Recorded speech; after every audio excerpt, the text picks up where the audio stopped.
Yesterday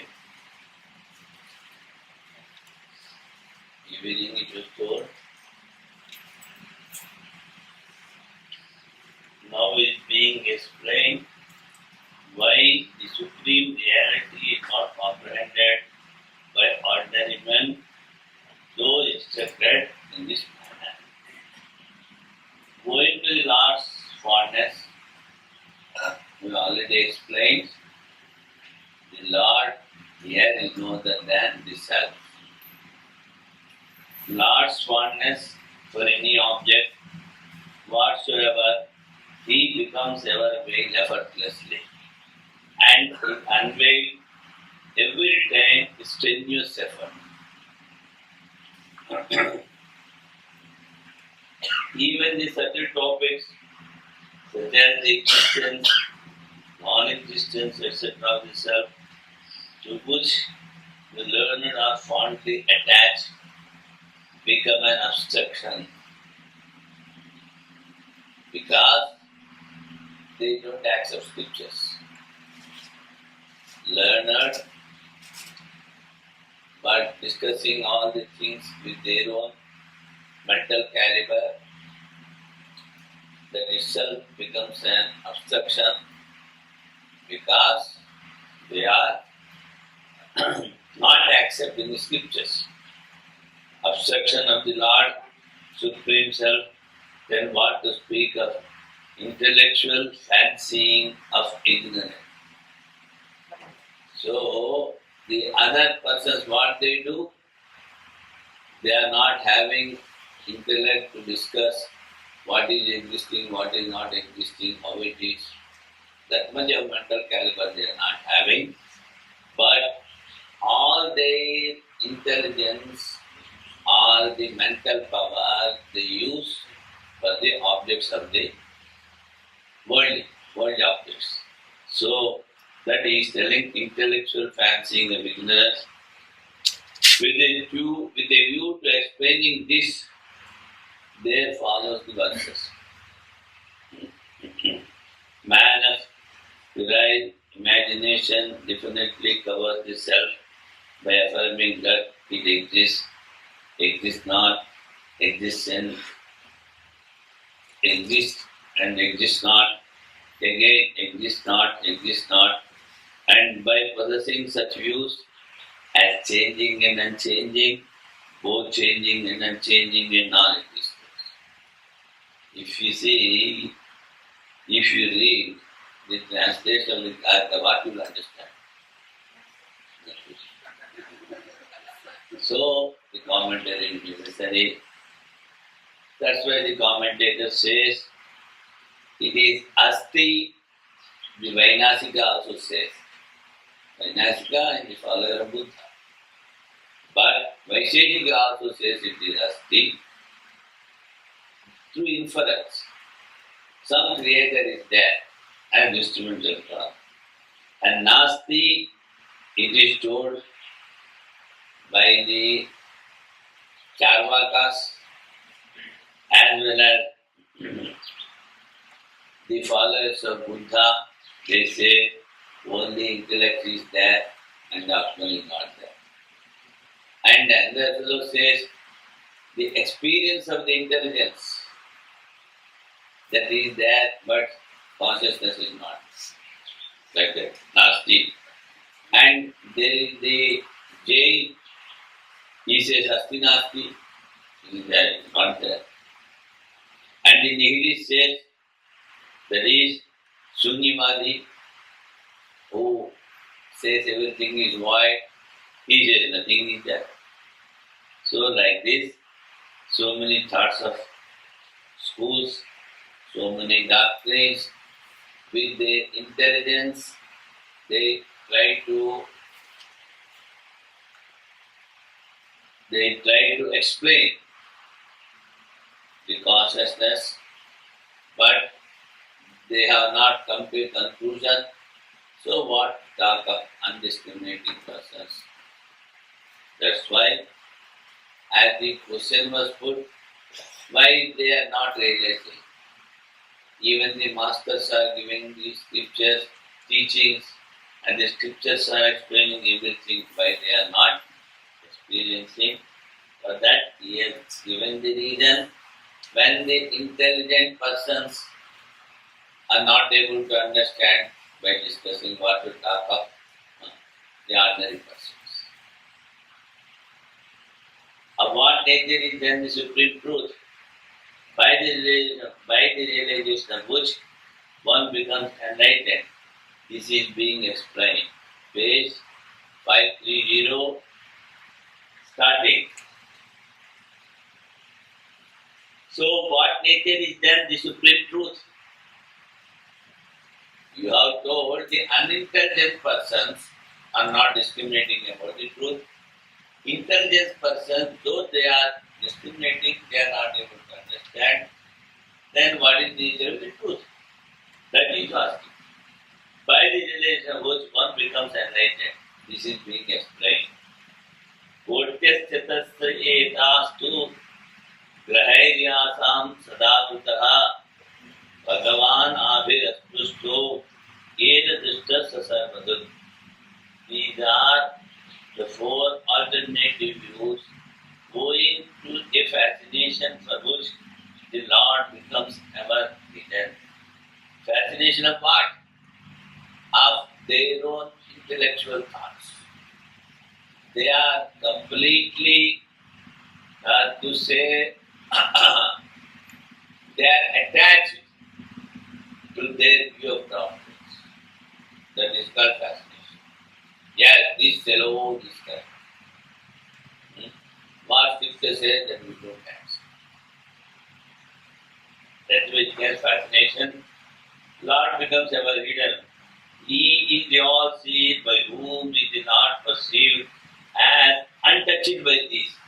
See, untouched by these doctrines in the Atman. One who sees like that. He has not explained completely in the verse. He is the all-seeing by whom all-seeing is an indication that he sees the equanimity, he sees the oneness in all the words, in all the people, in all the times. That is God all-seeing. By him, he is not perceived as untouched by these.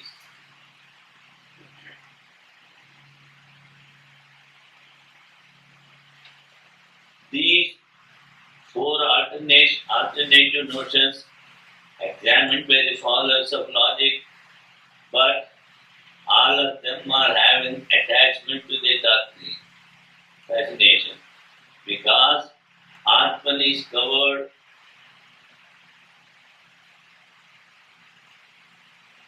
that because of their attachment to the doctrines, because of that fashion, the Atman is covered. They do not understand its real nature. It is always covered. Then its knowledge is not. Then the opponent says, if it is always covered, its knowledge is not there. Why we should strive so hard to know it? Its knowledge itself is not there, he says. That is, the opponent is telling, because they are not able to understand, they are not able to conclude, and they could not come to a decision, though they argue so much, that's why it is not there, because they could not conclude. Knowledge is not there because it is always indirect experience. Not direct experience, indirect. Then something is there, but they are not able to experience. So it says, indirect knowledge for them. So nothing to know, because it is indirect, it cannot be perceived, nothing. That is conclusion of the opponents.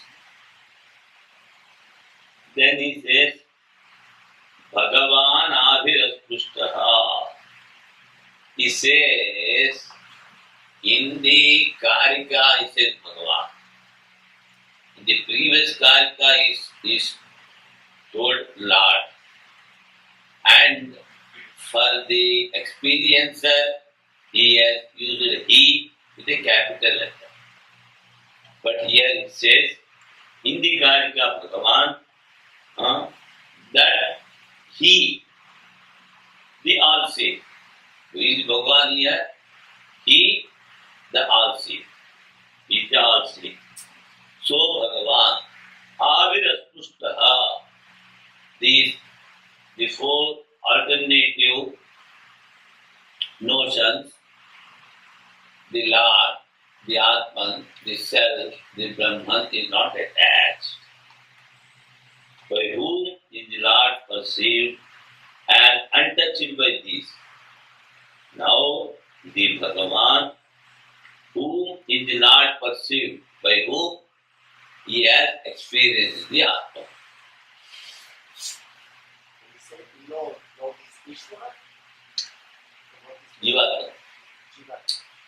That's why I quoted the last previous. There for the Jivatma it says Lord and it says He. Here it says Bhagavan. Now again it says by whom the Lord perceived. So that particular Lord which has been told in the previous stanza as Jivatma, that is. The Atman is there, but because of impurity of mind, they imagine differently. Atman is there. You cannot say nothing is there, it is indirect knowledge, that's why we need not know it, we need not experience it. It is not like that. The Atman is there, but because of the impurity of the mind, they imagine and imagine, they have never experienced. But those are well versed in Upanishads. Supplemented says, those who are well versed in Upanishads, they know the Atman. They are Sarvagyaha. Brahmaveda Brahmaiva Bhavat. That's what Scripture says. So, the knower of Brahman is the all-knower, it says. All-knower in general sense. Not that he is knowing every language, he knows everybody, everything about everybody. It is general knowledge. Sarvagya. Nothing remains to know. Kasmin vinyate sarvamidam vinyatam bhavati. That is in Mundaka, the disciple asks, by knowing which everything is known. So, that is. He is a real Pandit. In Gita also, for a realized person, that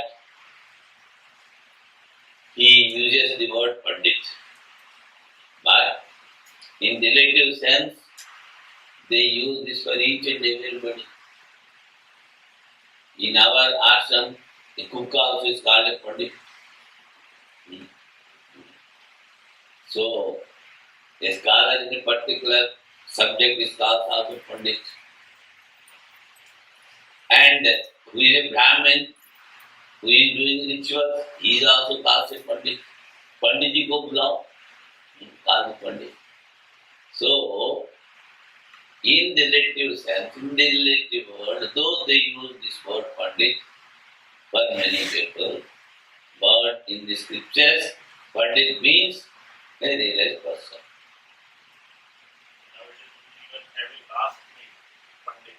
Some people say you have a last name. Jawaharlal Pandit used to call, and he is the number one character as well.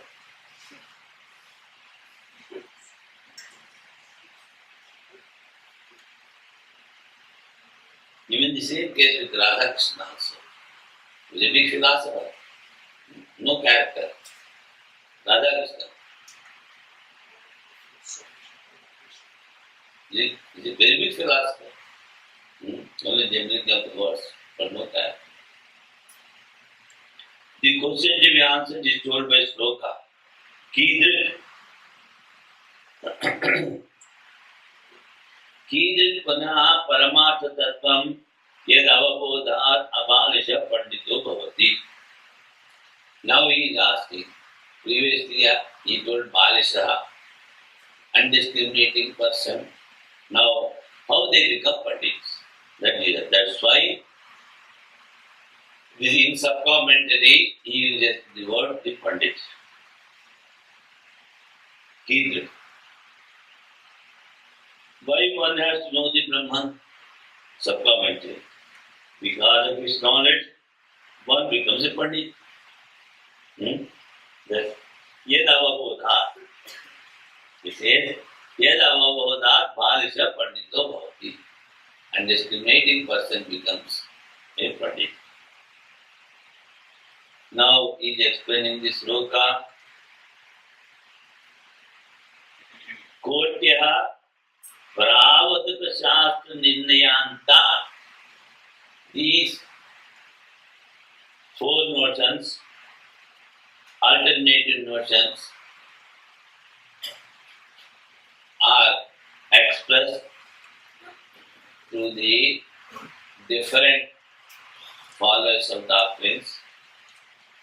So he says, Pravaduka. Pravaduka means only talking and talking. Nothing deciding, no experience. Shastra nirnayanta ete ukta asti nasti yadyas chetasro yasam kotinam grahair grahanair upalabdhi nischay sada sarvada आवृत आच्छादित तेषामेव प्रावदुकानां या स भगवान् आभीत् अस्ति नास्ति इत्यादि कोटिभिः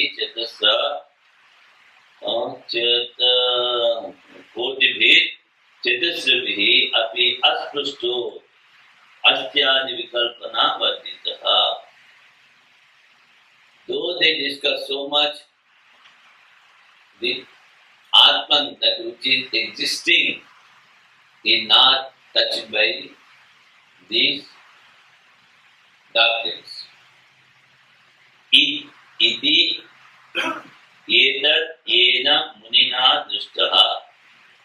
So the Muni is a contemplating person who has the background of Upanishadic knowledge, learned through a traditional teacher, and did some practices and experiences. So he is called Muni. Munina. Munina Tushta Jnataha Vedanteshu Upanishadha Purushaha.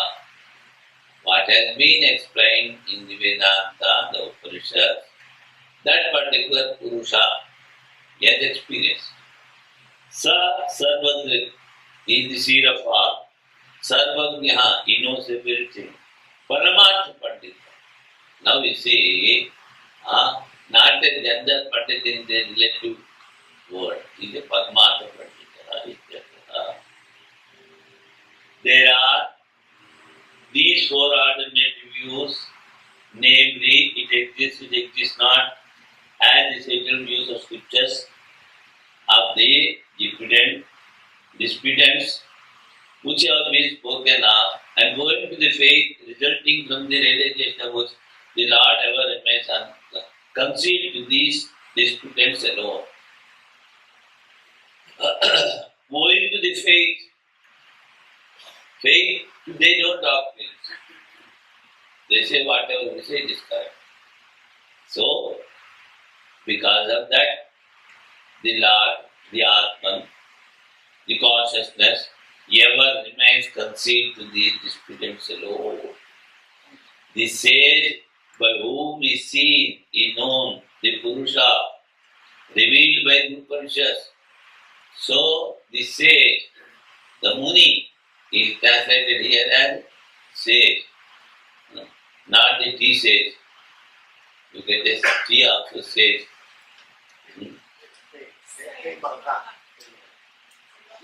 So sage is here Muni. And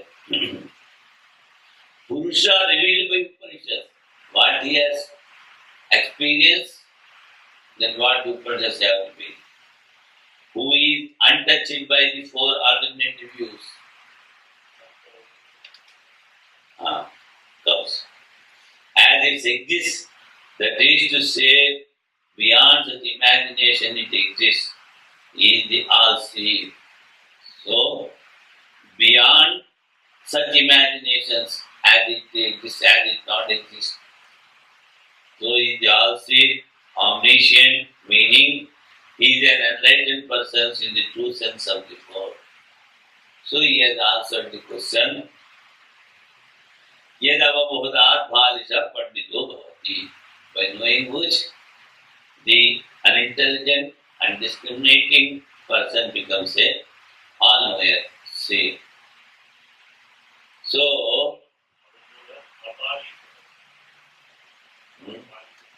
bhalisha pandito bhavati.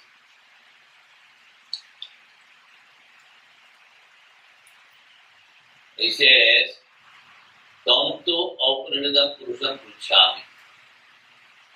This last year we did during Vrudaranyaka, when everybody was defeated by Agnivalkya. Then, what is his name? Shakarya. The Shakarya, the priest of Janaka, was very, very jealous. I am the priest of this king, and somebody came and is taking away all the cows and all the gold. So he was very jealous and he was going on asking. But Agnivalkya was having a boon. If he says, don't ask, stop, the opponent should stop. Otherwise, I will be off.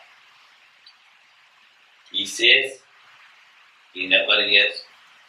And he says, you see, you are burning both the sides.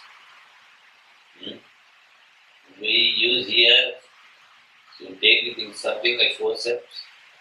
Forceps, you understand? Forceps. So, to catch, then he says, you see, if you catch burning fire charcoal with the forceps, it burns both the sides. In the same way, all the pandits that are sitting here, they are provoking you to ask, because they have failed in asking.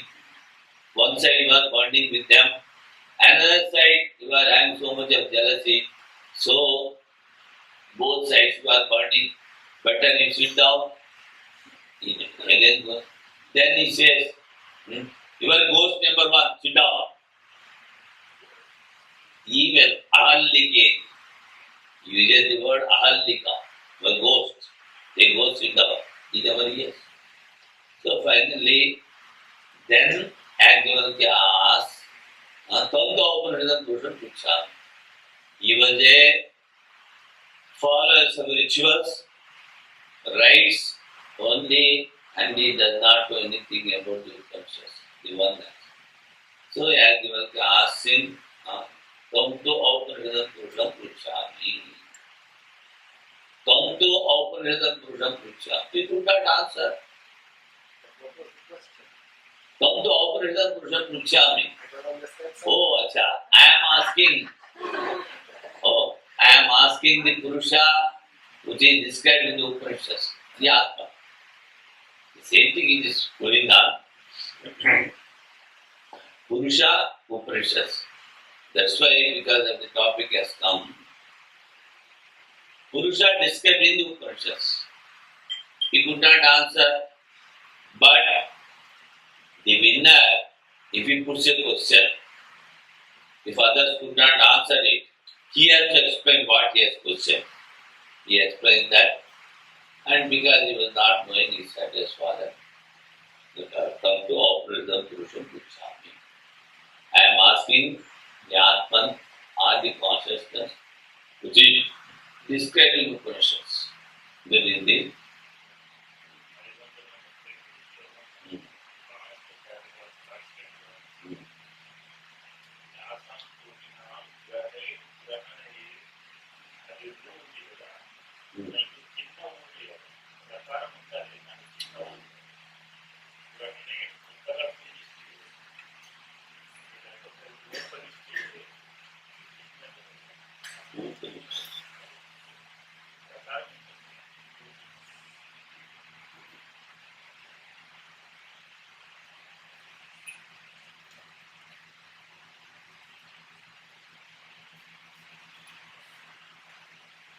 So, those who know the self, In the second line, the next Brahman is Upalapti. The Ru which is assisting the Ru, which is assisting the Ra.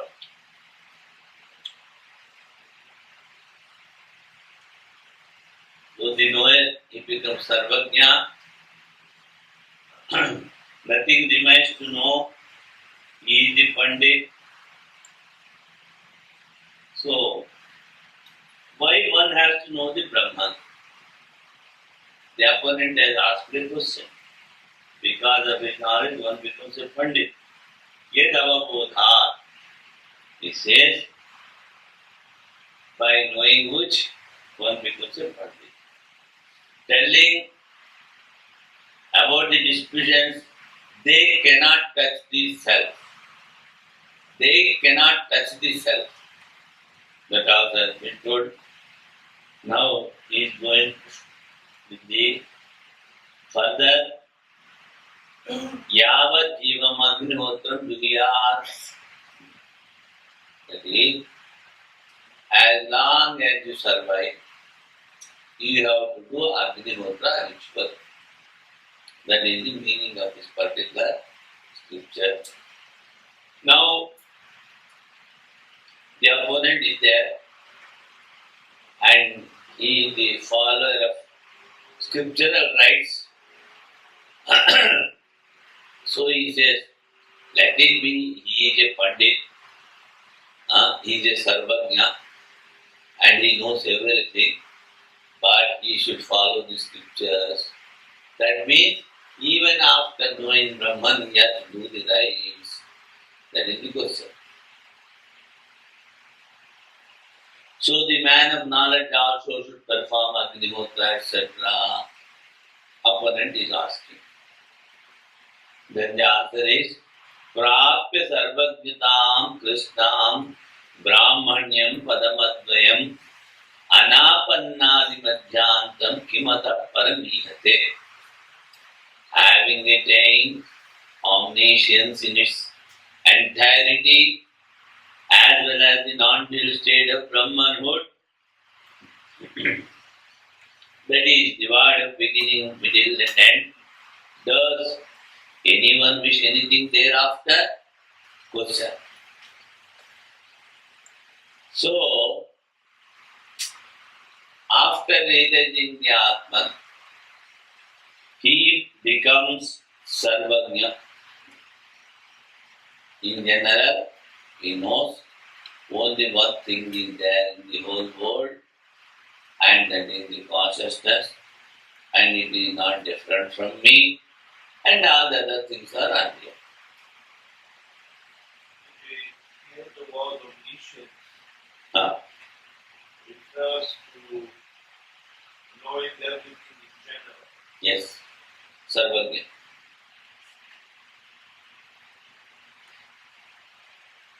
As well as the non-dual state of Brahmanhood. See, here we have to understand one thing. He says, having attained, how Brahman can attain Brahman? If you take the absolute Brahman, he is already there, he is bliss absolute, nothing to attain, but an individual, if he experiences in subsidiary meaning, he uses I have attained. Rather, I have experienced. Praptasya prapti. So, and for him the adjective is used for as omniscient. So, it cannot be Brahman. That means he knows in general that Atman is there and all the other things are superimposed on that. And he says, as well as the non-dual. And here one trouble is there. What is the trouble? If he has completely dissolved in Atman, How it comes back? gone. So, then he cannot tell anything. I am a Pandit, I am Sarvajna, or others also cannot tell about him, he is gone forever. So, when he says, having attained, that means he is in Jivan Mukta state. He has not attained Vidya Mukti. This much you should understand. So the goal that they indicate Jivan Mukta. Jivan Mukti. As well as non-dual stage of Brahmanhood, that is divided of beginning, middle and end. Does anyone wish anything thereafter? See, again here a word is coming. Does anyone wish anything thereafter? That means he is there, that way he is not wishing anything, because he has become Brahma. So we for this have the state of Jivan Mukta. Vidya Mukta we cannot see him. In Vidya Mukti there is no desire, no attachment. So according to the question, he has asked, the undiscriminating person becomes a Pandit. How? So that he is telling.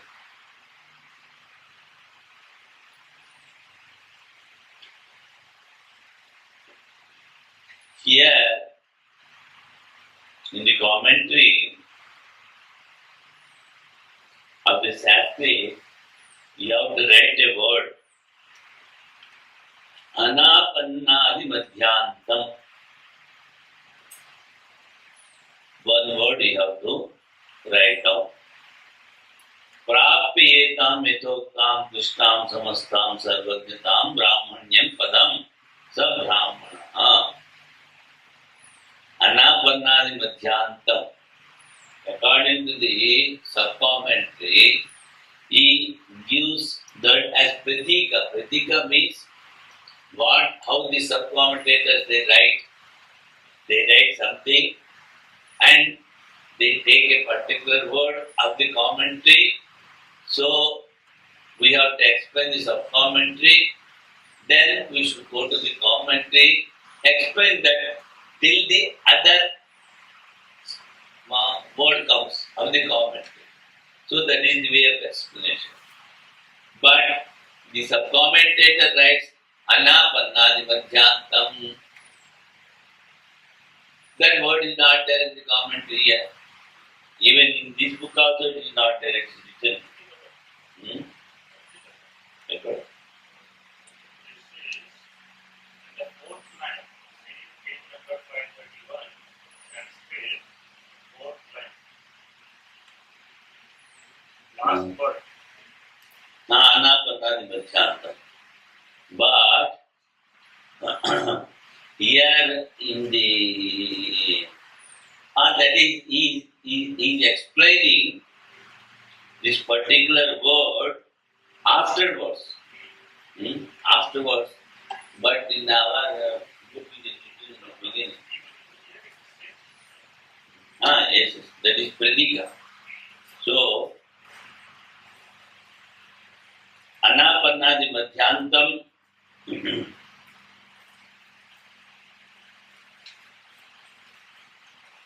Then you see, one word should be there because the other pratika is Adi madhyanta. Then Tadeva prapye. So before these two words, one Anapannadi madhyantam is there as a pratika.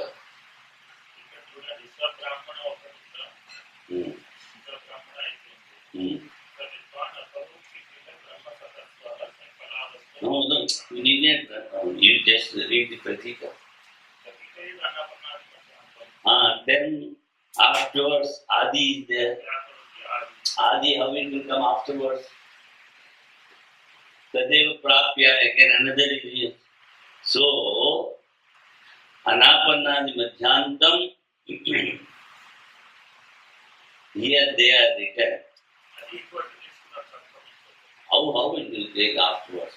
He has to go word by word.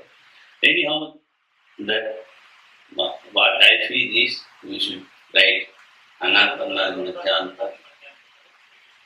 Anapanadi Madhyantam Prapyetam Metokta Kustam Samastam Sarvagnitam Brahmanyam Padam Sa Brahmana. So, now we will be reading the commentary. Having retained nomination spoken of above in entirety as well as the state of non-dual Brahmanhood, as declared by the Shruti, he is Brahmana. You see, Sab-Brahmana, a word is coming. Now, here, this particular Brahmana is not Brahman. By caste, he is a Brahman. A Brahmin by caste becomes a Brahmin when he realizes the absolute. That's why it says Sab-Brahmana. What is Sab-Brahmana? A Brahmin by caste, he becomes Brahmin when he realizes. Otherwise, he is not a Brahmin. Says becomes a Brahmin. Should we understand becomes a real Brahmin? Yes, real Brahmin. That means he may belong to any caste, but if he realizes he is a Brahmin. But by caste, he is a Brahmin, and if he has not realized, he is not a Brahmin. That's why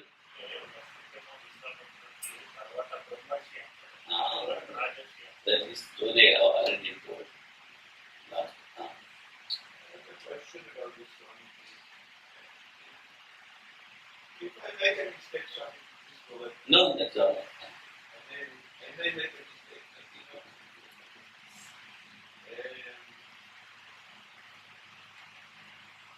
Something sticking.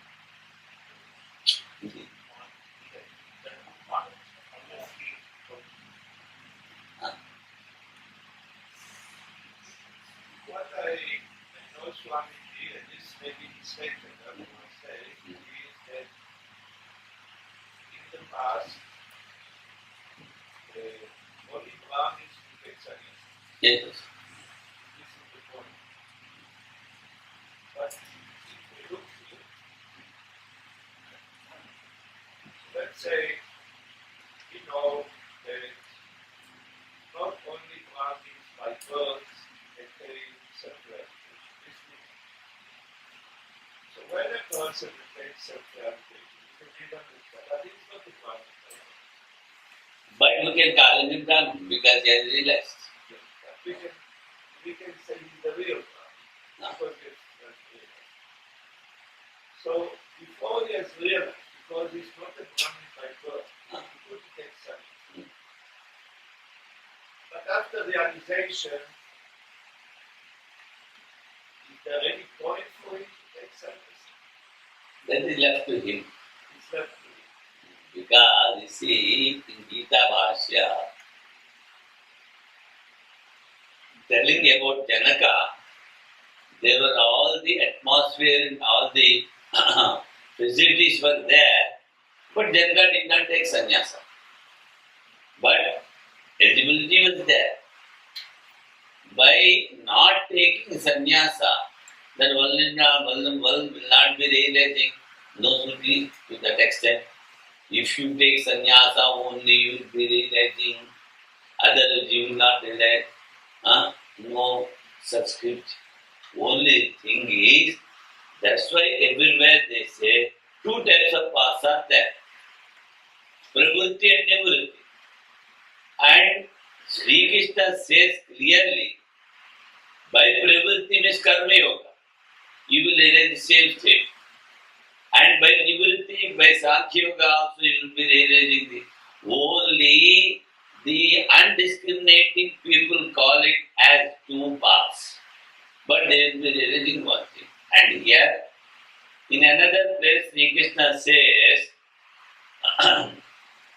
Striyo Vaishyas Tada Sudra Tepi Yanti Parangati. He may be a fourth class, or it may be a woman, or he may be the third class, Vaishya. These also they attain the highest. Striyo Vaishyas Tada Sudra Tepi Yanti Parangati. So, when he says they can attain the absolute, there he never mentions they should take sannyasa, then only they will attain. So, this is according to the taste of the individual, we can say. That's why, after some discussion in the Brihadaranyaka, when Yajnavalkya has realized why he should take sannyasa, according to the Gita, Striyo Vaisya Tada Sudra Tepyas Parangati. So everybody can relax. Then in Sruti we see Yajnavalkya again taking sannyasa. What is the use of taking sannyasa for Yajnavalkya when he has having the full knowledge? That is the question. So he says, Jivan Mukta Visishta Ananda Prapti, that he wanted to enjoy the happiness of Jivan Mukta. That's why he is taking sannyasa. That Jivan Mukti Vilakshana Ananda, he says, that Jivan Mukti Vilakshana Ananda, staying in the house, staying in the world, staying in the family, say, you cannot enjoy. That's why. So, they say there are two paths, and sannyaseva attirekiyat. The renunciation path is more praised. He says it is better, it is praised, but they never say it is the highest. That's why sannyasa here in Gita, Bhagavad Gita, Lord says only renunciation. Renunciation of the fruits of the action is called a subsidiary sannyasi, Gauna. What? Secondary sannyasi. Because why? The renunciation is there. The other fellow who is a real sannyasi, he has given up something. He is a subsidiary sannyasi because he is also given up. That's why Arjuna puts a question. What is the difference between renunciation, sannyasa and tyaga? So he says both are same. So we need not, after realization, it is not necessary. But we see in the scriptures to enjoy the Vilakshana Ananda of Jivan Mukti, they say. That's why they say. And in Gita, we see 4 ashramas, 4 varnas, varna, ashrama, but he never encourages that everybody should take sannyasa. He says, only up to this he has told, up to what? A householder, when he is renouncing the fruits of the action, you can call him a subsidiary sannyasi. But as they have discussed in Brahma Sutras about the path of renunciation, about the path of other things, in Gita it is not discussed. And again what they say, this is the essence of all Vedanta. Gita is considered to be. So by these things we can conclude, we can infer, rather this is my idea, that the renunciation path or the sannyasa is not essential to realize God. So after experiencing the Atman or the oneness, one need not take sannyasa. That is, he is also in the state of Jivan Mukti. But when we say about the Yajnavalkya, because it is coming in the Vedas and in the scriptures, we see only one character, that is Yajnavalkya. Gargi has not taken sannyasa. She is a Brahmavadashi. She talks only about Brahman, nothing else. And some in the court of Janaka, another is there, like that Brahmavadashi. So, here is a particular path that is selected by individuals. The path of sannyasa is a particular. They feel that it is very easy. If we give up the word, it is very easy to realize. But they don't know it is more difficult. To give up the fruits of the actions is very easy. And to purify the mind. Here, taking the food from others, taking every facilities from others, giving all the fruit to them, and again having progress. Here it is more difficulty. That's why in Bhattopunishads they say, Shurasya dhara nishita duratya durgam patastat kaviyo. There are here. The path for realization is very difficult. So it is not necessary to take particularly. One should take sannyasa only, then only he will be realizing. No such route is there, so far as I know.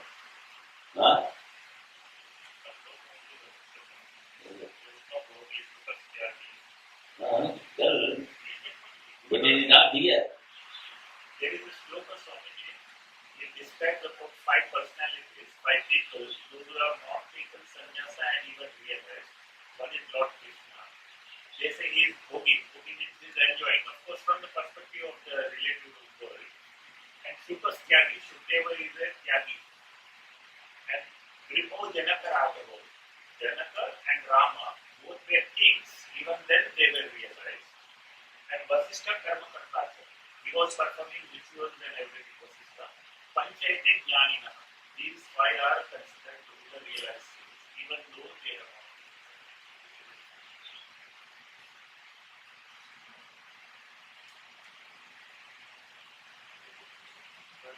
No, you take your own time. We are here for you, not for ourselves. Actually, Swamiji feels happy when you ask, especially you, because many things that okay, that everybody is benefiting, because when you ask, everybody benefits. Swamiji is telling us all the time that what is essential in the path of knowledge is Medhananda. Then say that when Vairagya very strong, then and there you should remember. Yes. Yadhareva pravarjit, tadhareva vivarjit. So here, when Vairagya is very strong, it's a kind of junction. Then and there you should remember the word. Evidently, seems that he does not speak about the self-realized person, but he does speak about the person Of renunciation. Vairagya is very strong because of disciplination. That is that then and there he has to renounce the Lord. He doesn't say you should stay home and do what you like. Evidently, it seems that it is a part of the path of knowledge. It seems. Also, it is said that Vivekananda and Vairagya are 2 of the 4 means of liberation sadhana. It means out of that, out of the knowledge. So,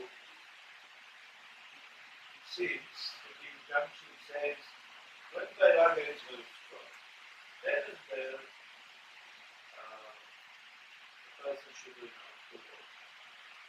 Also, Swami told us that because of the proving, initiated Ramakrishna Paramahansa. Ramakrishna Paramahansa had to take sannyas. But he is very real. He's already real. So why does Ramakrishna Paramahansa have to take sannyas initiation? So the question is, it seems according to all the things that sannyas are formal sannyas. Is essential. It's essential. That also has been written in Mundaka it comes.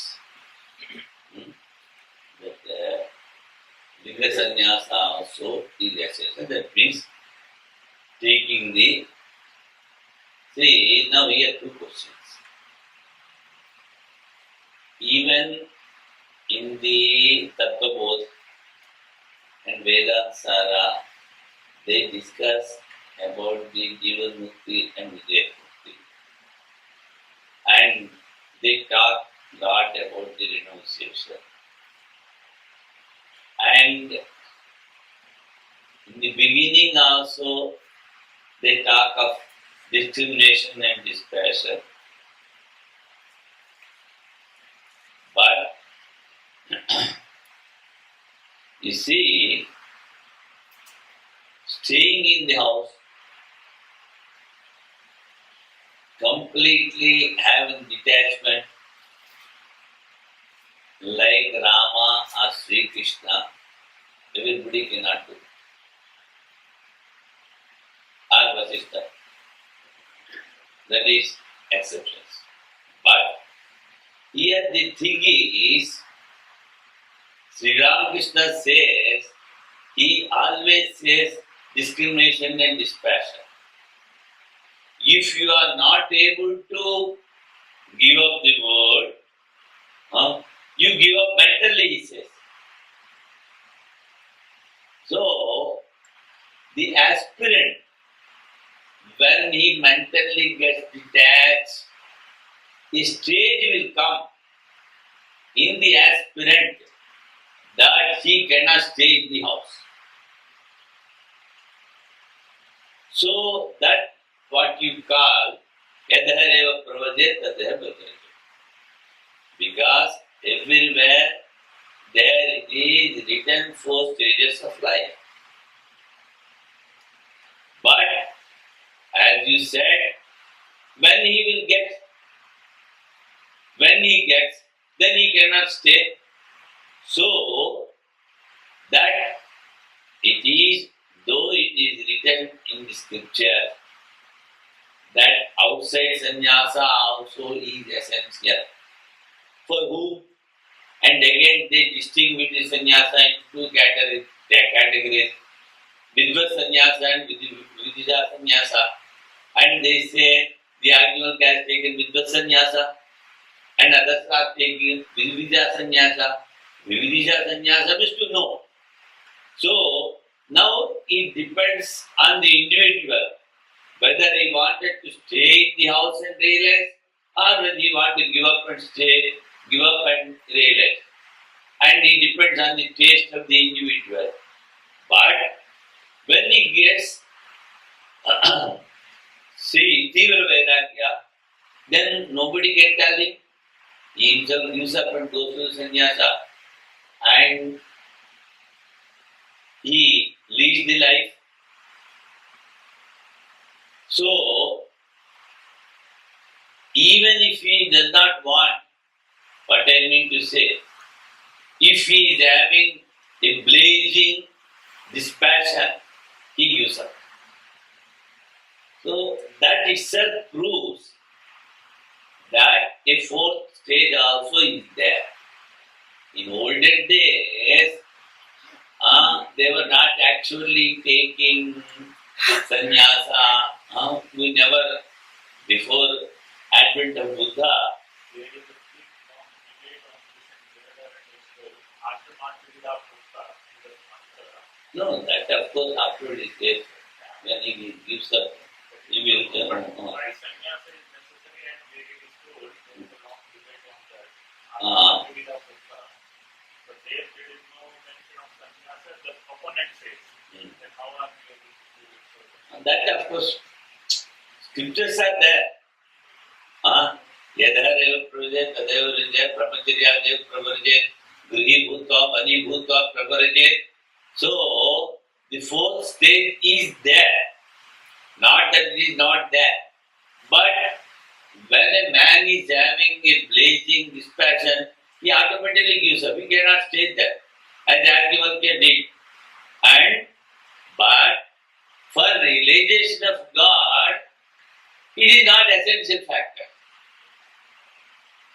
If you want, you can realize. So, and there in the discussion what he says, asrama, what is that? Asrama Trivida Hina. He says, because there are not many facilities in the other three ashramas to meditate only on the God, and because it is supported by the scripture, Brahmacharya Dev Pravarjit, Grihi Bhutva, Vani Bhutva Pravarjit. So, only those who take sannyasa will be realizing that it has concluded there. Ayuda Sutramu? Mantra Ade, Ayuda. They Triyo Dharmaskanda. So, in Chandogya it comes Triyo Dharmaskanda. There is a long debate is there between the opponent. He says sannyasa is not necessary, but Shankaracharya says sannyasa is necessary because there it is told, you see, staying in the previous three stages, following all the, if you say, if you are a grahastha, you should all follow all the rules that are laid down to him. Following all these things, completely meditating on God is not possible. That's why the sannyasa is necessary. That's why it is given in the scriptures. And in Mundaka also, he says that actually that mantra, I forgot, Linga sannyasa is necessary. That also proves. I think in the Brudhanika also towards the end, somewhere it is told sannyasa is necessary. That, but sannyasa is not an essential factor for realization. That Krishna proves. See, sannyas stage is there and it is allowed by the scriptures to take sannyasa. And because many facilities are not there staying in the householder's life or in other lives, to meditate only on the God, to read the scriptures, to contemplate on that, so many facilities are not there. He goes to sannyasa to realize. So, for realization, what I feel is, according to Krishna, sannyasa is not essential. But, as you say, when a man is having more dispassion and he wanted to only dedicate the life for this, we need not tell him he will go to sannyasa only.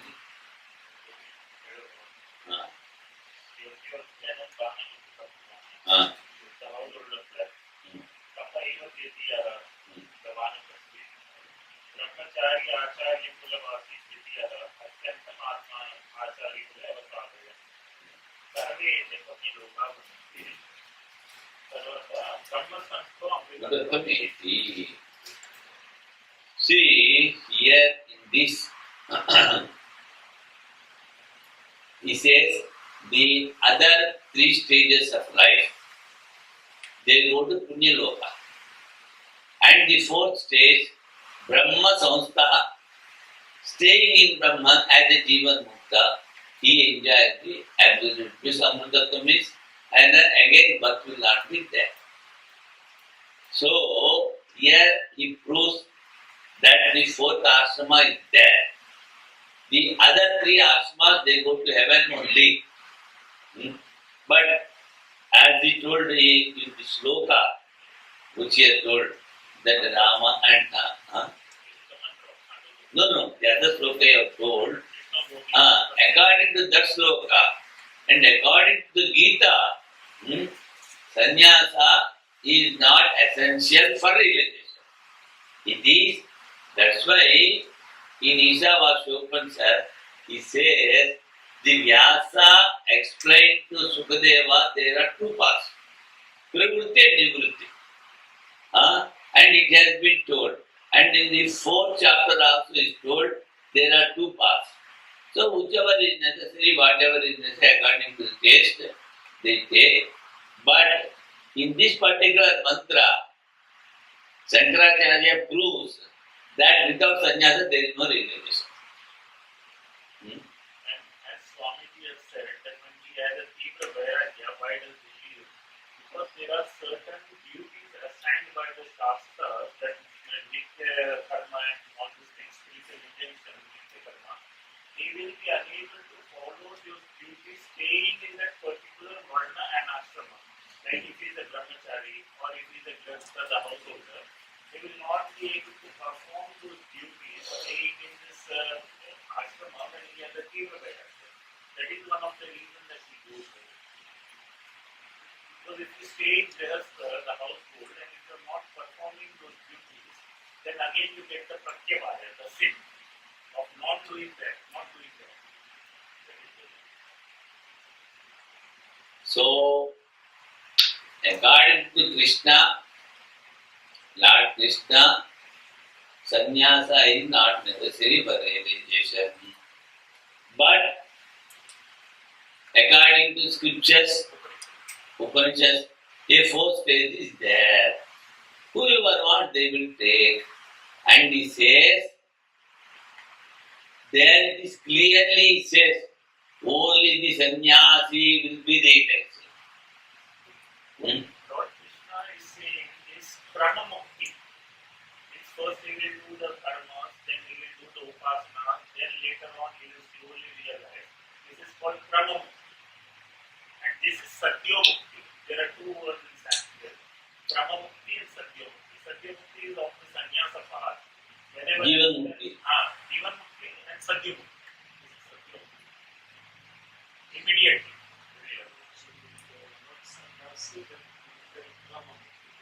Yeah, right. Otherwise, see, in the teachings of Krishna will go wrong.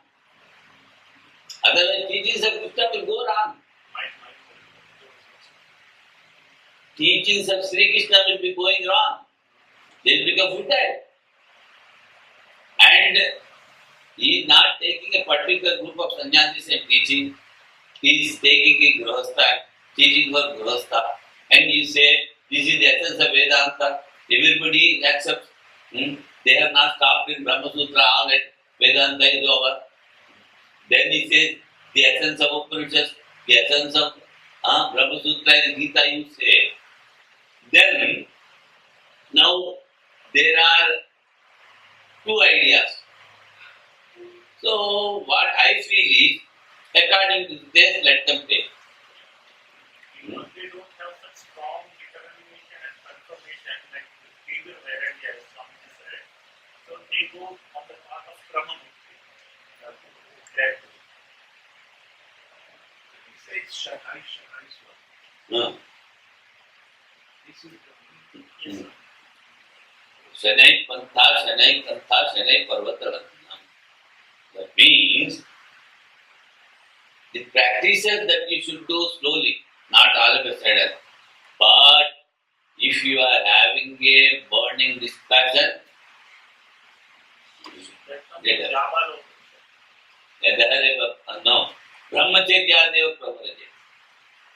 If you are having, then the opponent asks, if you say that at the end boy he is leaving everything, what about the impressions? He has not enjoyed the world, he has not enjoyed this, other things, the spiritual injections, then he says he has done already previously, otherwise he will not get Bhagavan.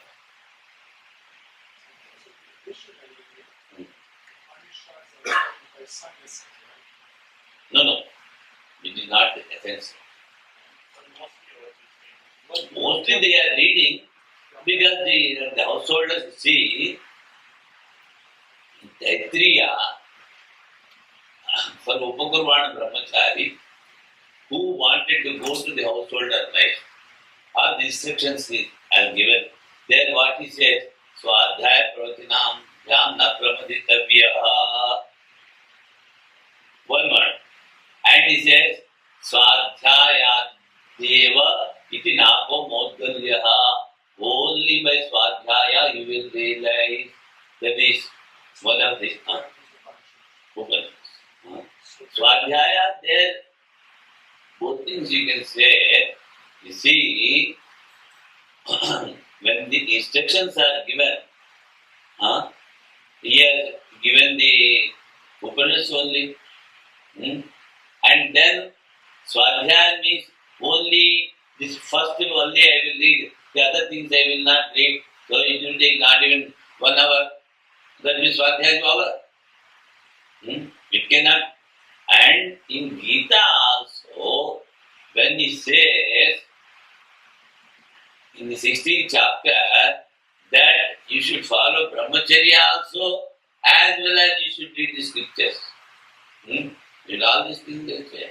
So it is not only confined to the Swamis, it is everybody has to, but they don't do, that is their mistake. The householders read it and they need to have that kind of training. Because the state of science is compatible duty-wise to some of the functions, whereas the other stages are not compatible duty-wise. No. They have to. What is life? He says, a human life is only to realize God, not to enjoy. So, a sannyasi is more discriminative, that's why he is taking sannyasa.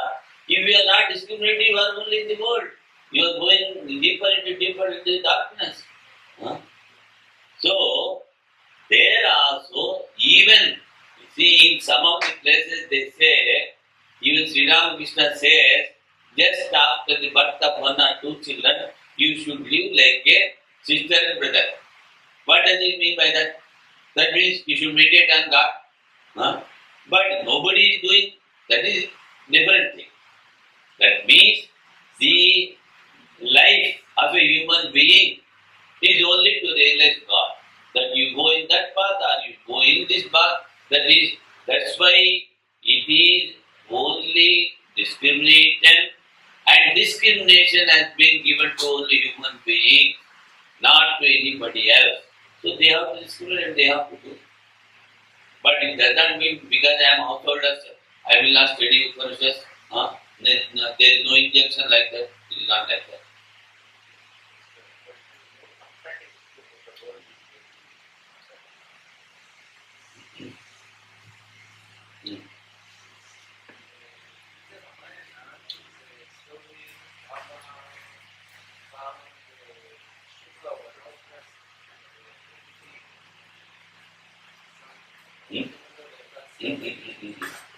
And he goes and kills him. That is, what is his name?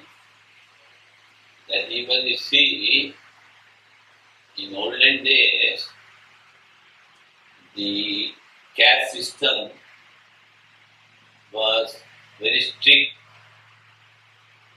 and Rama was following the dharma completely.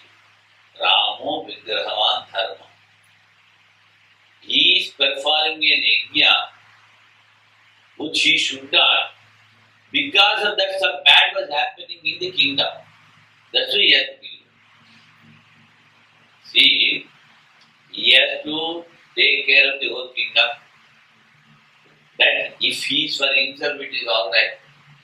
But by performing the rights by a Sudra, it is having a bad effect in the society and some bad was happening already. Then he says, why this has happened? See, I am living in my son has died. I am living, my wife has died. These things were not happening before. Why it is happening? Then they came to know that a particular person is doing something wrong, right? That's why it is. So it is the role of a king, not in the role of a lord. He is fulfilling the king's duty there.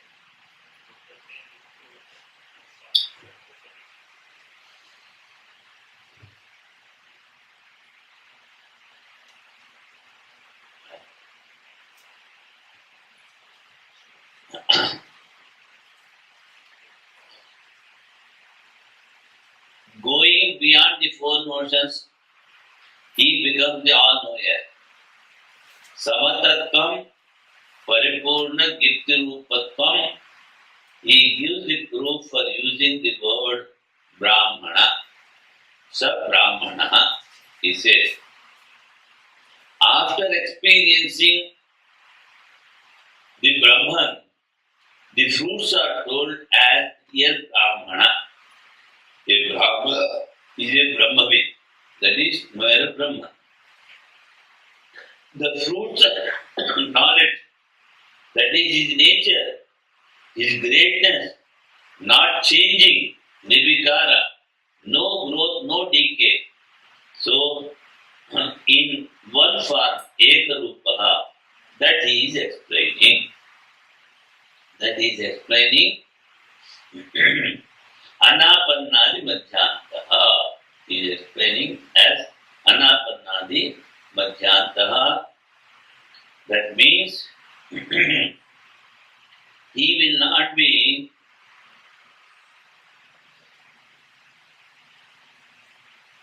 in this state is divided of beginning, middle and end. Anapannadi Madhyantaha. Now here you see, after experiencing the Brahman, the qualities are given because he has asked, by the realization of which one becomes enlightened, of what nature is then the supreme truth. The supreme truth, as it is, you can describe from the scriptures.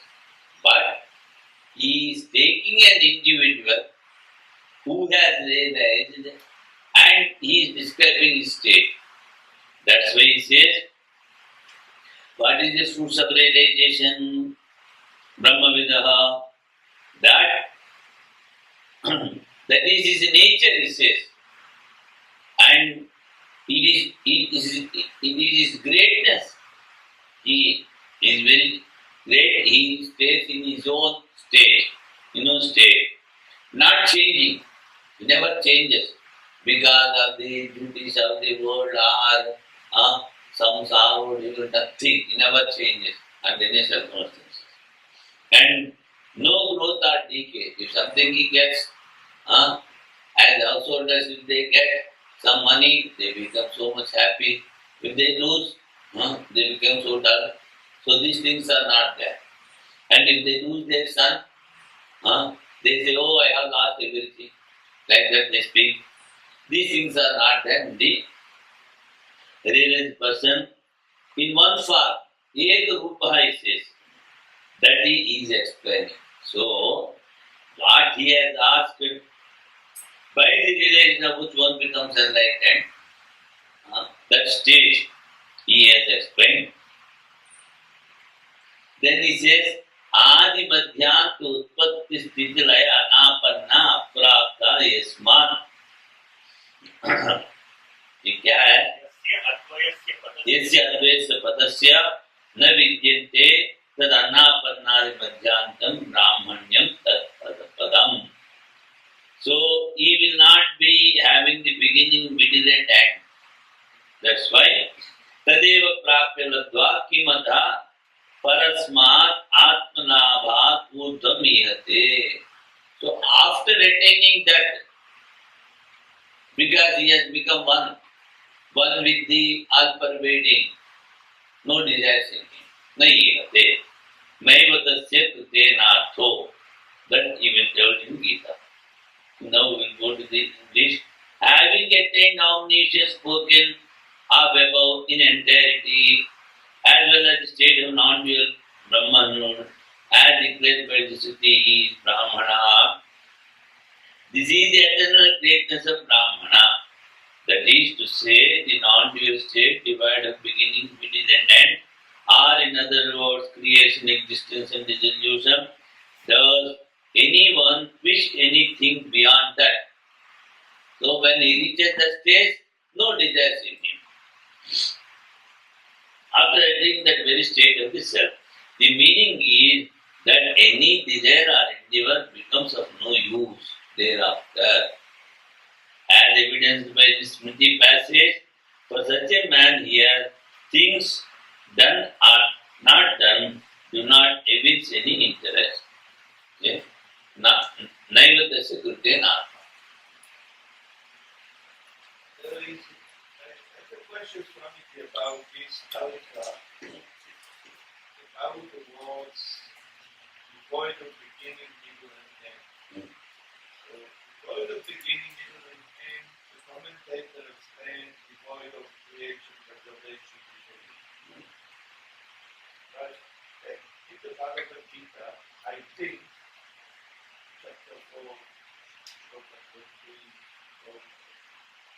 Lord Krishna tells Arjuna, Aham Atman Krishna.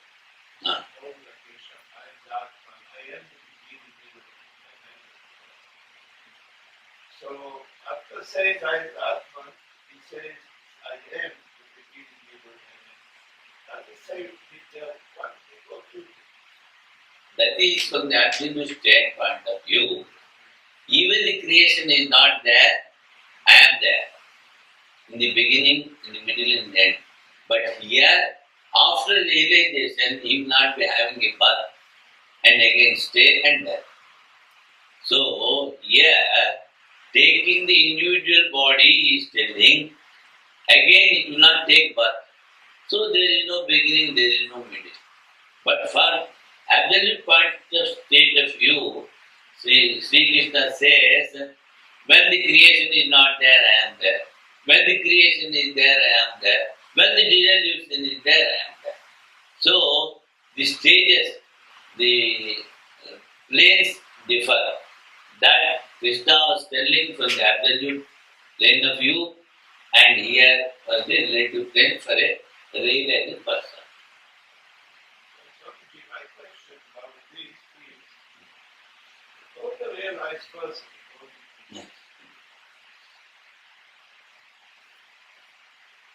when you realize the self, creation is not there. Preservation of the creation is not there. Dissolution of the creation is not there. Is he there? It is covered by consciousness. It is Katya. Ah. It says dancing with consciousness. Ekarasa. It becomes Ekarasa. That means he sees only the consciousness. And he experiences that only. He does not see any creation, this thing, differences, these things. Then when Lord Krishna says that whether there is creation or there is no creation, I am there. And What is the meaning of he is always there. Even before creation, see, as Vyasa says, where from the creation has come, something should be there. So it is the absolute reality. Krishna, that only as here, Gaudapada says, world is not there. World is not there. And again he says that disillusion is not there. Illusion is not there. That's why you are telling, when you have already told world is not there, illusion is not there, then he says only one thing is there. That one thing is Brahman. So, from the absolute state point of view, Sri Krishna says, I am there only. I am, even creation is not there, I am there. Even creation is there, I am there at the beginning, middle and end. But here, he is asking a particular individual how he becomes a Pandit and what is the stage and how he experiences. When you see the question, By realization of which one becomes enlightened. Even he is asked that what is there to realize? What is there for enlightenment? That means, because of ignorance, he has not realized or he has not experienced. After experiencing, then only what is his. That's why he is from the relative plane for individual, he will not see anything, he covers everything with the consciousness, and even he is in the state of a Jivan Mukta state. So for him, from his view, these things are not there. No creation, no death. That's why you see they give up their body very easily. You want to take it. You want to take my hand, you take it. You want to take my bones, take them. That means, though they see it, they say it is only that Atman alone is there, is all just illusion. When they feel. That is to say, the non-dual state divided of beginning, middle and end are, in other words, creation, existence and dissolution. Does anyone wish anything beyond that? So when he is experiencing the Atman, he will not ask for anything. That very state of the self. The meaning is that any desire or endeavor becomes of no use, as evidenced by the Smriti passage. For such a man here, things done or not done do not evince any interest. That Sri Krishna says, Naiva tasya krite nartha.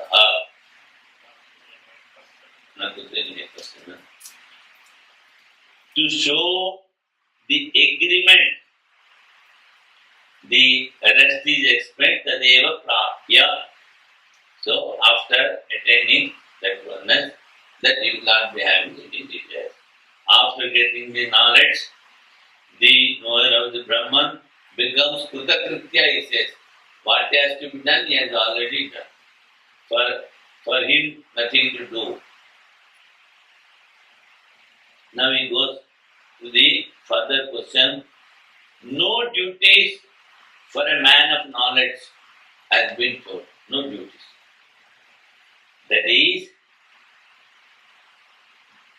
then you say, his opponent is asking, when you are telling no duties for a realized person, then you are telling he should have control.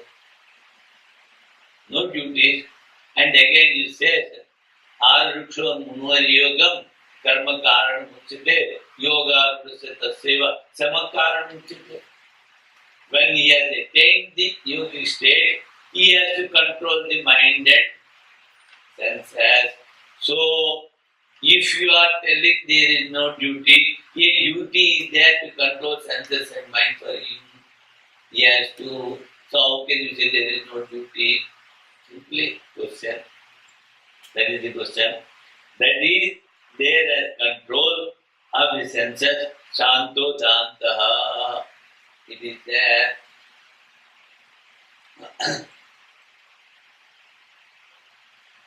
Then he says, you see, that is his nature. Vipranam viniyohesha sama prakuta uchyate dhamma prakriti dantatva devam vidwan shamam vraje. This is the humility of Brahmanas. This is said to be their natural control. Since by nature they have conquered the senses, this is their restraint. Having known that, the enlightened one becomes rooted in tranquility. He says, what you say, they have to control the senses and mind. It becomes their nature. So, no control, nothing to do. It is their very nature. That's why he explains nicely. This is the humility of Brahmanas. This is said to be their natural control. Not control because of some scriptures or something. Naturally, you see, when you have attained the oneness, you are having the highest joy. Because you have controlled previously your mind and senses, then only you have got this. How can you go back? You are already there. No question of going back. But at times, because body is there, you may feel hungry, that thing, that he says. That's why in Mandukya says, he is having 2 rooms, at times comes in this side, comes in both sides.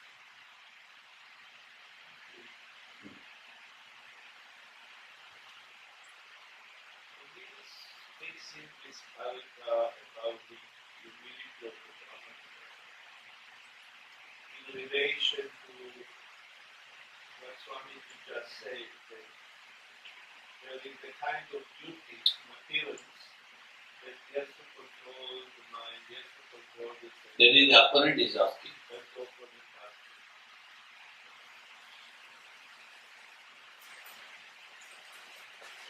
In what consists this humility? When he says humility of the Brahman, of the realized person, It becomes his nature.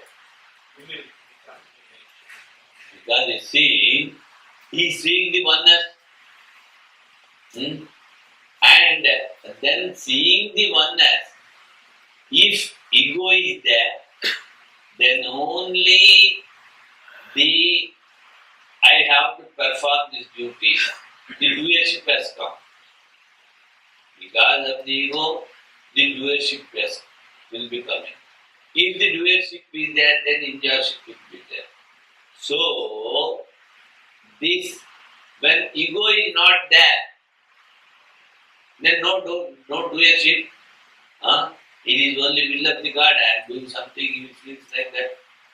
And another thing, if somebody says, he immediately accepts and he does that work. He never says, I am big, I am a scholar, I am so big. That's why I gave the example of Naga Mahasaya. Naga Mahasaya, example I gave, that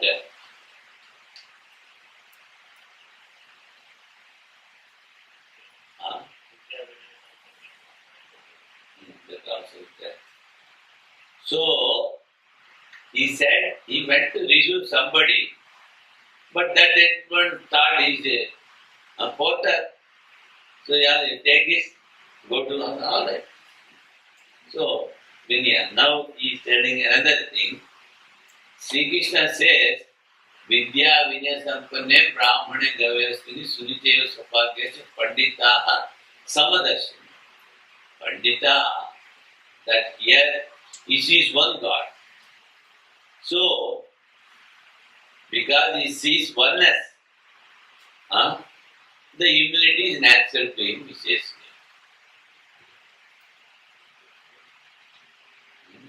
This humility be in the sense of Atma-nivedana? No. Not Nothing, no Atma-nivedana, no taking refuge to somebody. See, the man of realization never depends on anything. He is not worried about God also. That's why previously I gave one illustration. There was a Paramahamsa sitting on the top of a hill and chanting the name of the Kali.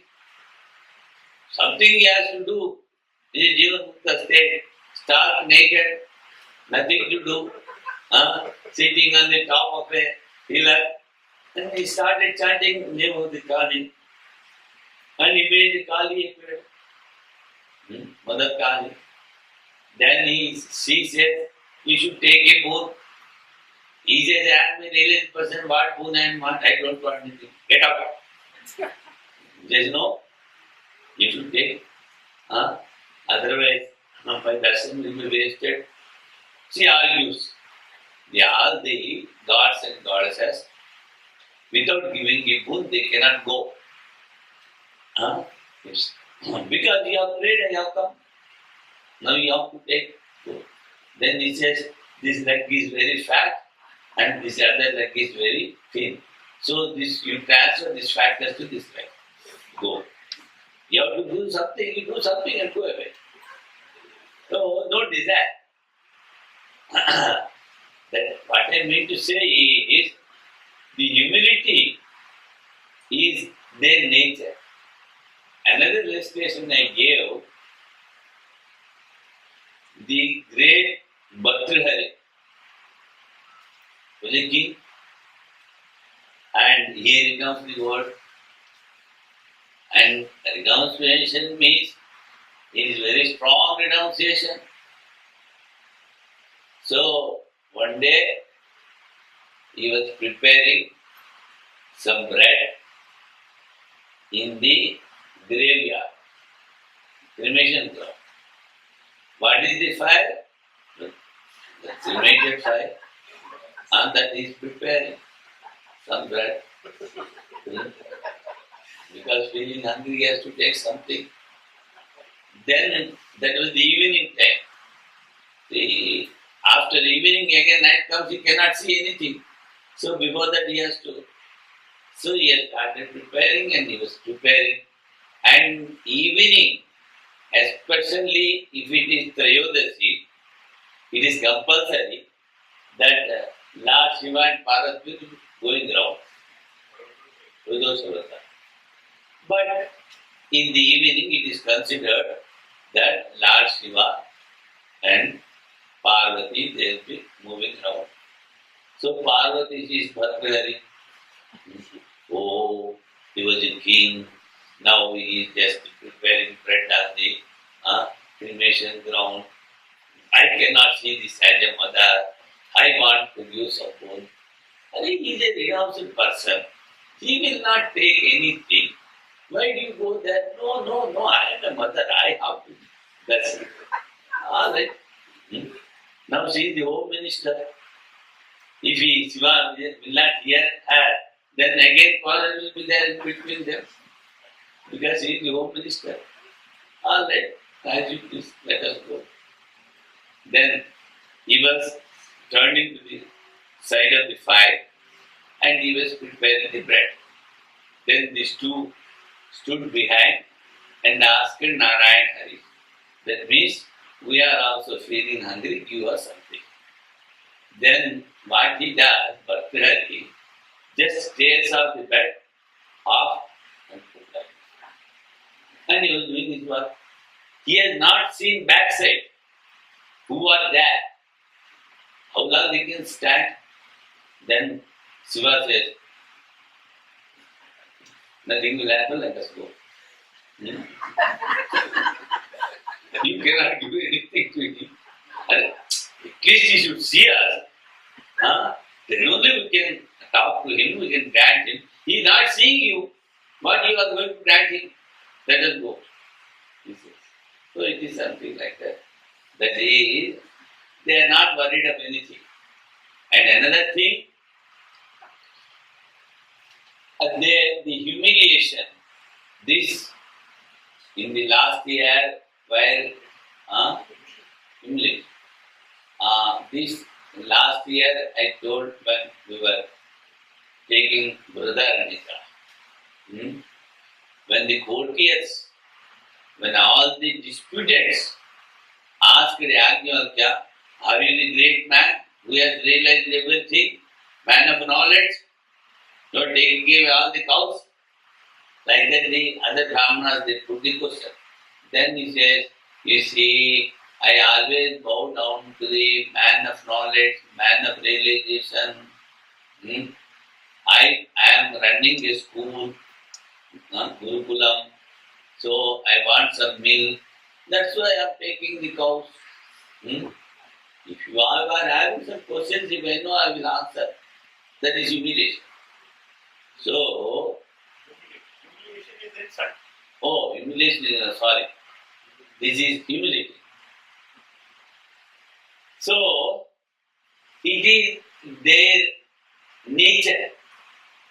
Humility is their nature. So they will never. That's why in another place he told, they should not tell that they have learned so much, they are scholarly, but as a dull person, they should move. As a net person, that also it comes. So, this is humility of Brahmanas. This is said to be their natural control. It is not, they have not brought it from somewhere. Since by nature they have conquered the senses, now you see, by nature, not by controlling so much, they have conquered the senses, this is their restraint. Having known that, the enlightened one becomes rooted in tranquility. That is, the state of being identical with the self is humility natural to the Brahmanas. Now, the humility is natural to them, he says. The state of being identical with the self, this is more important. They have already one with the self. That's why this, even another incident I have told you, that when Krishna was asked, Lord Krishna was asked to throw away the leaf plates. After Dharmaraja was conducting such a big Rajasuya Yaga, and thousands and lakhs of people were taking food. And what is the duty of Krishna? After the eating, all the remaining meat he has to throw away. He did it. He never said, because you have worshipped me in the beginning of the yajna, how can I do? He never said. Humility.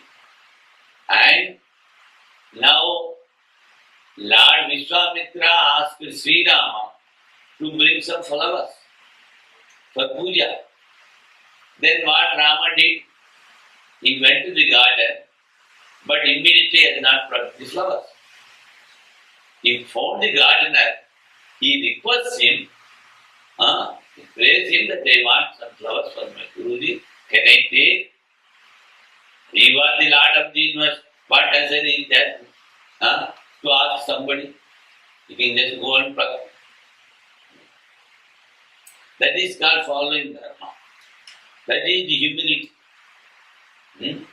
When Gautama said, your Aranyavasa, Pandika, the forest, forest is over, then what he told? What is his language? Logic. I will cut the logic. Then we have already discussed. So, here they give preference only to dharma, not even for their life. Rama says,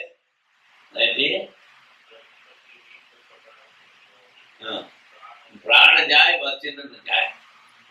We are ready to give up our lives, but we never want to take back our words, or we never want to tell a lie.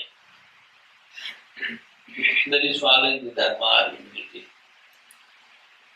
This humility that is natural, not created artificially. See? Now the commentator nicely writes, it is not artificially created. If you want to take somebody, work from somebody superior, so naturally you have to show some artificial humility. In Karnataka, they say, of course, language is not good. Karivahi katte kal kattu. That is the exact word in Karnataka. That means, if you want to take work from somebody, you have to catch his legs.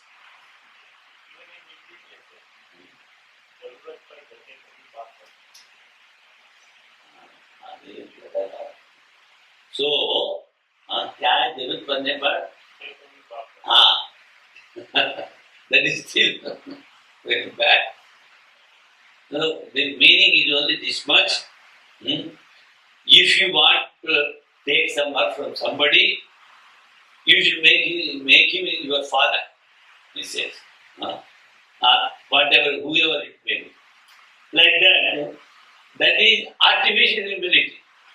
But here it is not like that. He is also called Sama. That is, the natural humility is called here as Sama and Dama. The control of the Antakarana. This is also the Dama, restraint of the external senses. Because of their being naturally self-controlled,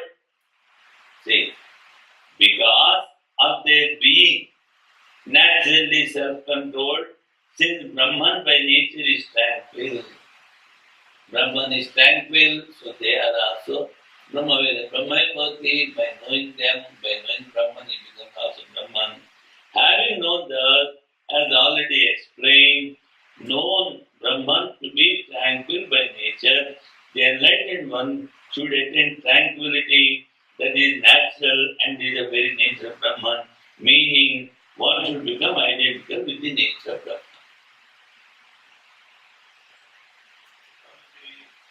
In the Bhagavad Gita, second chapter, in the shlokas, speak about in the commentary by Srila, he says that those apparent attributes of the realized person are sadhana for aspect. Now, here we see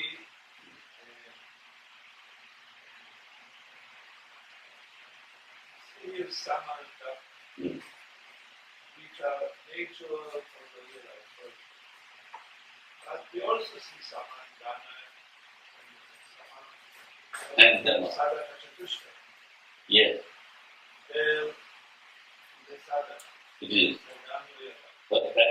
That is there for practice. So is this in a similar sense that whatever are what is the nature of the realized person becomes the sadhana of the unrealized? Yes, sir. That is clearly told in the Gita before starting the Siddhartha Lakshana. He says, these are the qualities of a realized person. So those who want to realize, they should get all these qualities into that. That is very clearly. 2-3 places he says like that. In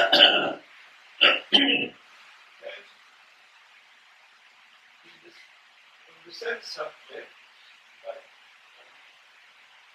reading out the text we studied, Vishnu Sahasra, Abhishekavacharya wrote a commentary on the Vishnu Yes, Sahasra. yes. He said that was the first commentary that he wrote. And there we are hearing about the attributes and duties of the Vishnu. Now,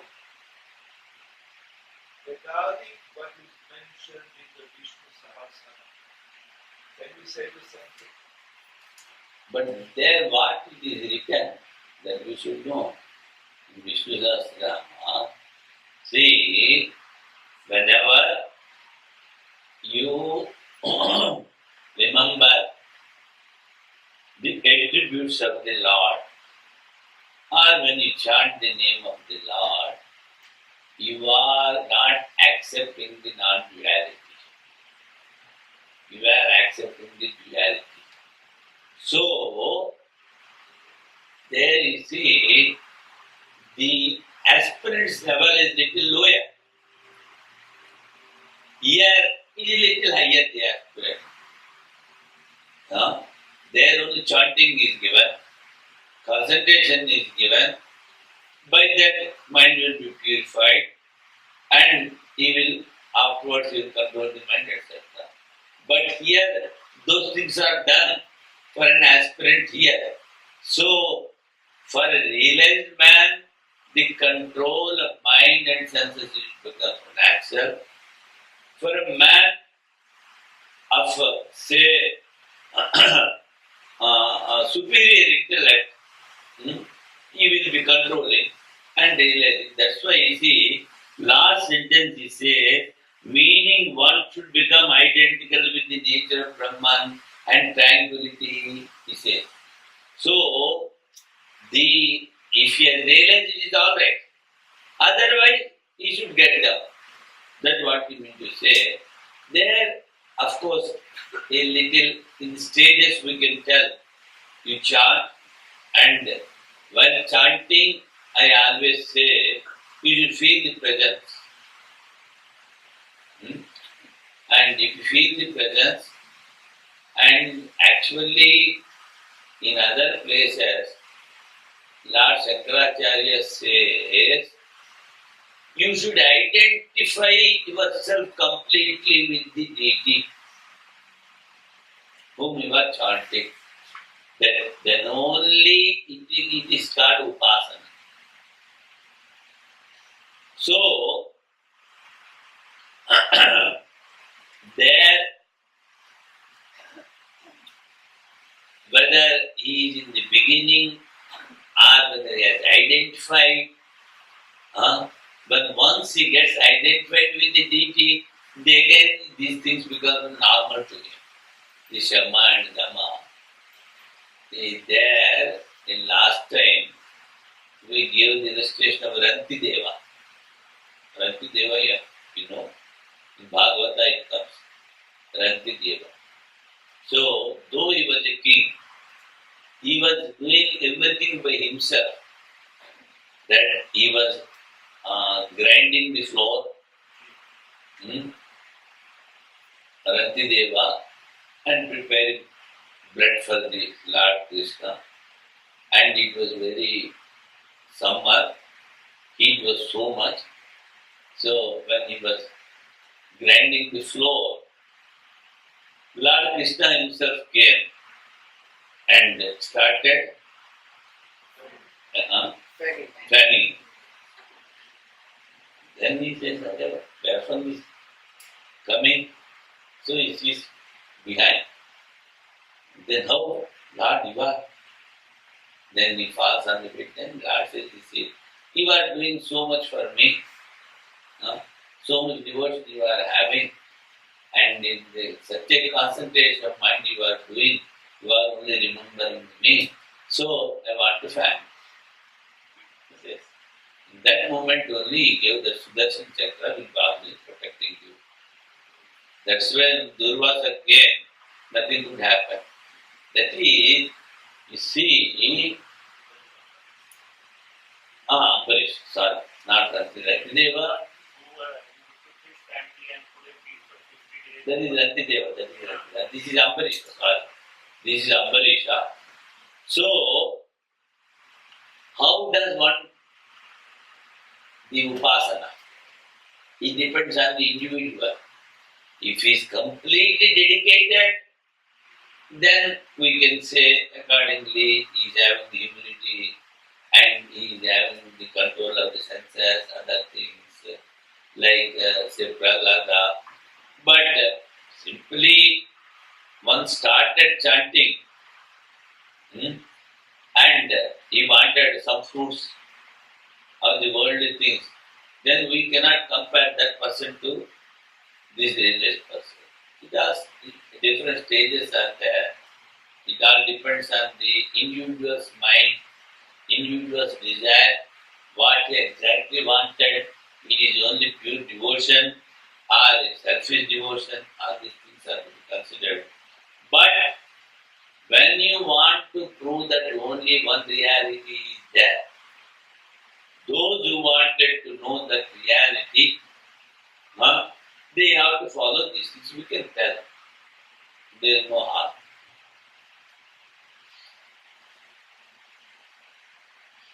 But another thing is, see, when we talk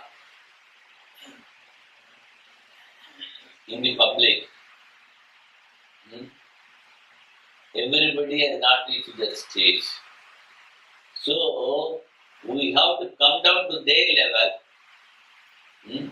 and we try to make them understand. So wherever they are, whatever they can do, that only we have to tell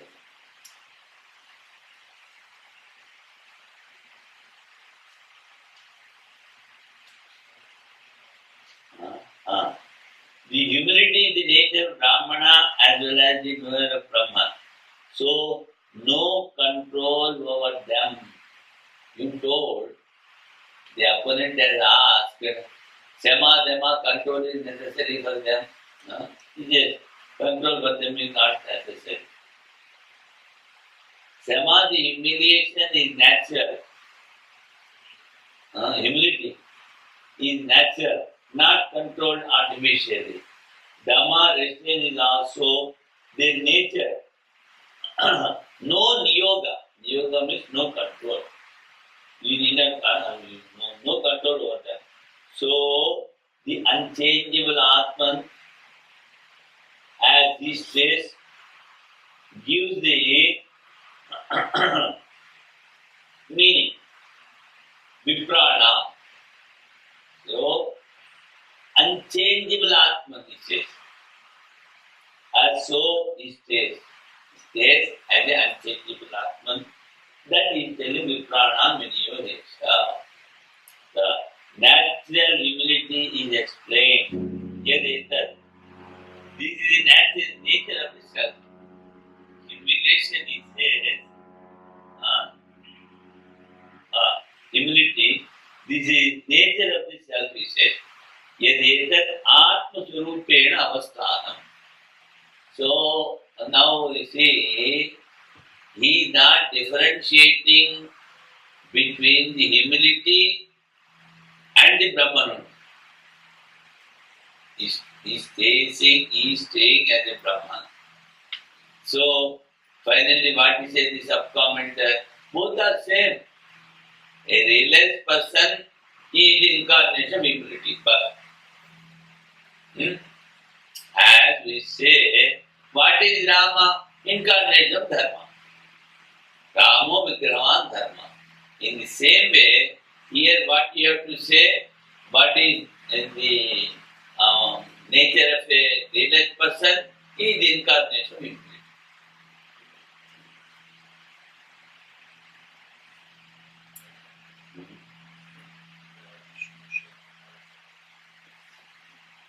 So the commentary will do afterwards. Commentary over. Commentary over. Commentary also is over. 86 we have finished. So up to this, from the 3rd to 86, he says, I have refuted all the disputants.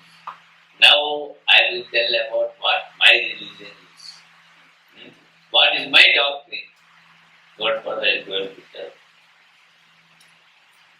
26, 25, 26.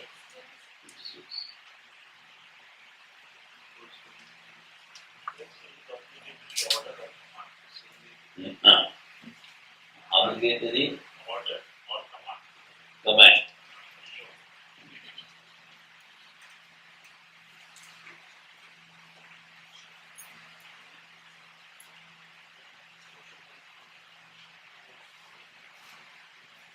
Command.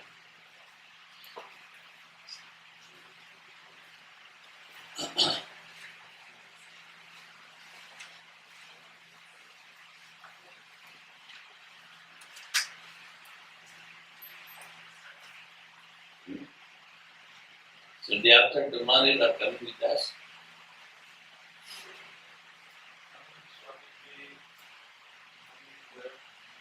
To the Dr. Govinda's house. Huh? You are the first ones to be invited. Since you are the first one to be part. We already informed that you are coming. How do you wait to go? No.